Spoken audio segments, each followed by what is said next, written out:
बस काफ़ी है दादी, उसने रूखे स्वर में कहा। मैं तुम्हें राजम के बारे में कुछ बताना चाहता हूँ।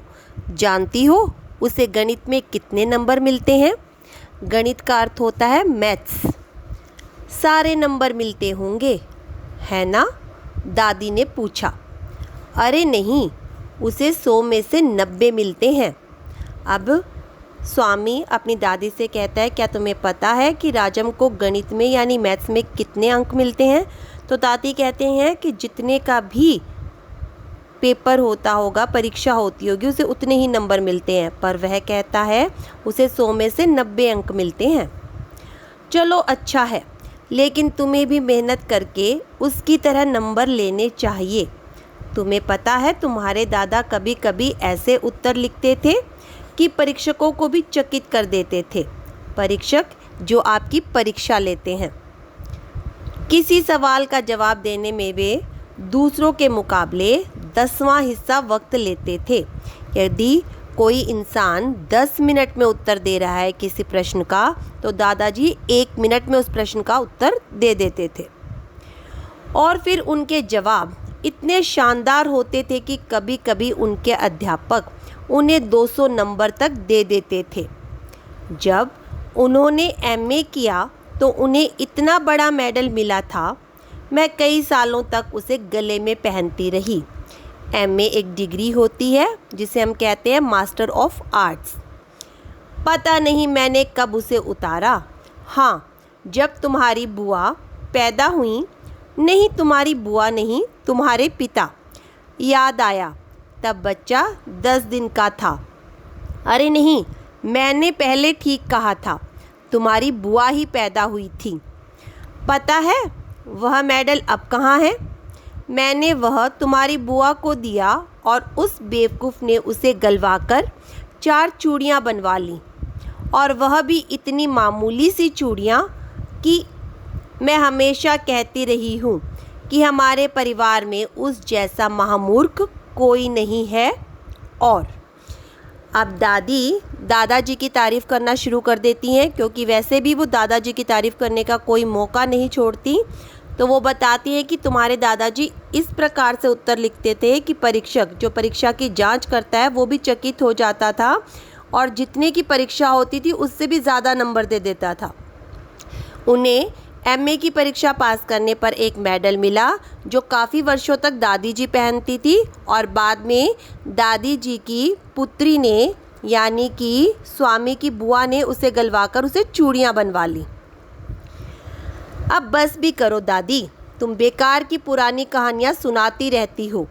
क्या तुम राजम के बारे में नहीं सुनना चाहती? हाँ हाँ, बोलो। दादी, जब राजम छोटा सा लड़का था तो उसने शेर मारा था। अभी तक दादी दादाजी की बढ़ा चढ़ाकर बातें बता रही थी। अब स्वामीनाथन राजम के बारे में बढ़ा चढ़ाकर बातें कहना शुरू करता है। सच, बड़ा बहादुर लड़का है। तुम यह बात मुझे खुश करने के लिए कह रही हो। तुम्हें यकीन नहीं हुआ होगा। स्वामीनाथन ने बड़े उत्साह से कहानी शुरू की। राजम के पिता एक जंगल में डेरा डाले हुए थे। राजम उनके साथ था। अचानक 2 शेर उन पर झपटे और एक ने पीछे से हमला करके पिता को गिरा दिया। अब स्वामीनाथन बताते हैं कि किस प्रकार से राजम ने जंगल में शेर को मारा। जब वह अपने पिता के साथ जंगल में गया था तो शेर ने अचानक से उन पे हमला कर दिया, यानी कि वार कर दिया। दूसरे ने राजम का पीछा किया। राजम एक झाड़ी के पीछे छुप गया और वहीं से गोली चलाकर शेर को मार डाला। दादी, क्या तुम सो गई? उसने कहानी खत्म होने पर पूछा।